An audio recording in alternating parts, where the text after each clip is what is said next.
Welcome to the Mischief. I'm Vallen, and this is Farming for Blockheads by BlayTheNinth. Welcome, my friends, to Farming for Blockheads. It is a relatively simple yet effective mod to give a little bit of immersiveness as well as some ease to tending to your farm animals. Now, I do have a couple other mods mixed in here, specifically for demonstration purposes later on. But let's start with the most basic of things. More or less, there are two areas that this really focuses on. These are all the blocks and or items that this mod really adds, which isn't very much. So, as I was saying, it's broken into two places, and that being animals and farming, meaning like crops and things like that. So let's start with the animals. There are a couple items specifically that this is going to focus with, and that's a chicken nest and a feeding trough. Now, chicken nest is specific, of course, just to chickens. In this case, it's a very simple recipe. A bale of hay plus some wood will get you the nest itself. And a feeding trough can be used for most, if not all, animals. It will even work with some of the Animania animals, not all, but it will work with most of them. And the chicken nests are going to be, they're going to be different from the Animania versions. So, with that in mind, and the feeding trough, by the way, it will require a golden carrot and a very similar recipe to the chicken nest. Now, the chicken nest is going to basically allow you to harness or harvest egg drops from chickens without them populating all over the ground. Now, I have quark installed, which means that chickens will randomly start like dropping feathers and stuff like that. But if I bring in here a couple of chickens, let's start with one chicken. It's just going to sit there.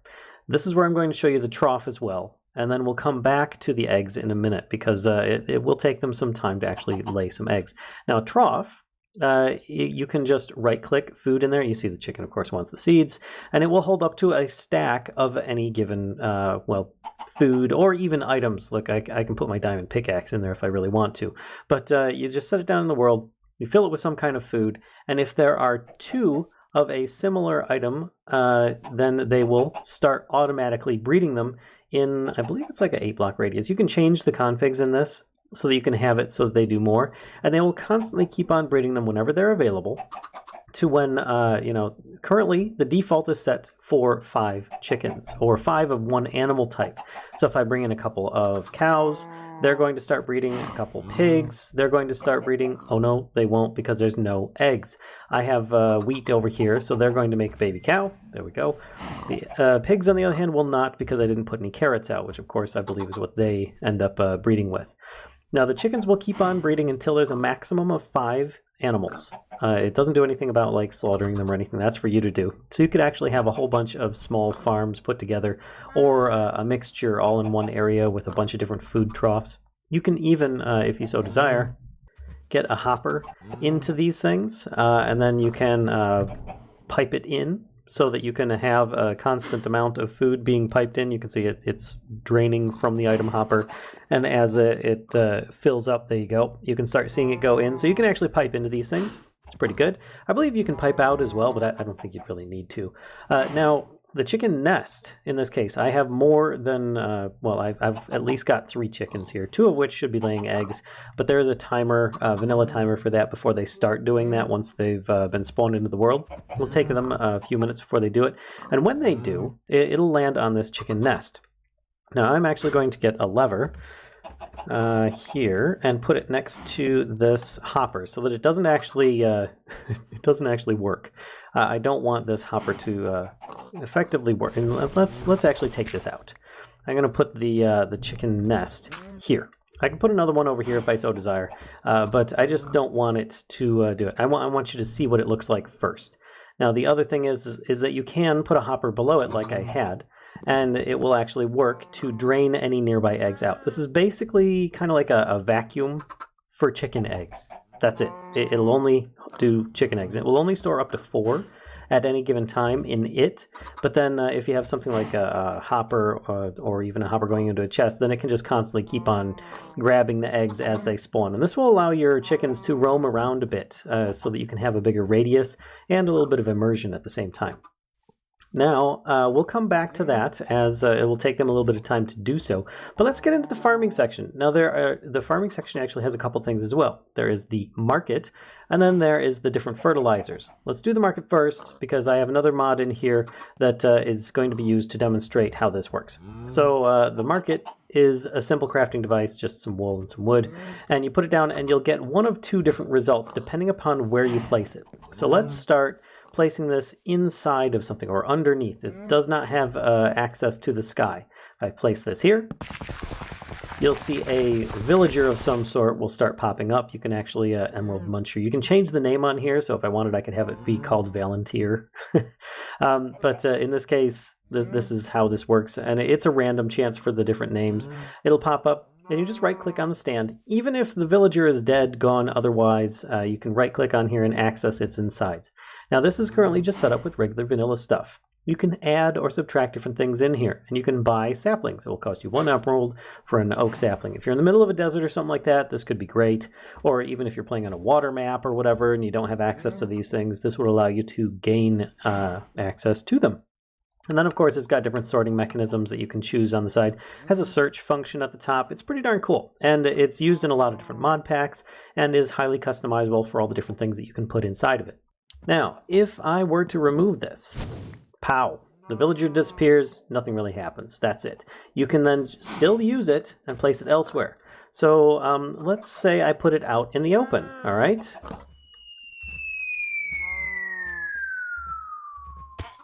Yeah, that's right. He just drops out of the sky, and his name may randomly change Swap-O-Matic. You can right-click on him as well, and it's the same as right-clicking on the market. So that's just kind of a cool thing. In this case, I have some Tinker's Construct stuff in here. And I know what some people are thinking. Oh my gosh, I can just melt these guys for emeralds, right? Yeah, I've got some gold in here. You do need to have some kind of molten liquid in there to do this. And I'm just doing this to demonstrate what you would get from this. But it's not going to be what you think it is. In here, there we go. I now have a liquid metal in here. So if I were to step inside, I would start getting hurt. So I'm going to place this down. And of course, our villager is going to just kind of miss. And he's going to land right here and take damage. And if you look, he just donates blood. So that is one way that you could potentially get some blood, though. Just constantly keep placing this down. A little bit cheaty, a little bit not. I don't know. I mean, it's just 200 millibuckets of blood. But you could always do that yourself if you wanted. But let's get back to this over here. I have a whole lot of animals nearby that I think we need to get rid of. Get out of here. You guys are in the way. You too, little one. So as you can hear, you're trampling the crops. What the heck? Let's put this seed back down. All right, so I've got the 3 different types of items here. We've got red fertilizer, green fertilizer, and yellow fertilizer. Red, green, yellow, as you see. Now, each one has a different property. Red is speedier harvests. Get out of here.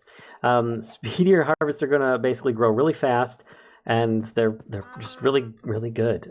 If you like a fast harvest on stuff, you get a lot of yield from it. You just need to be able to access and harvest it often in order to get its best results.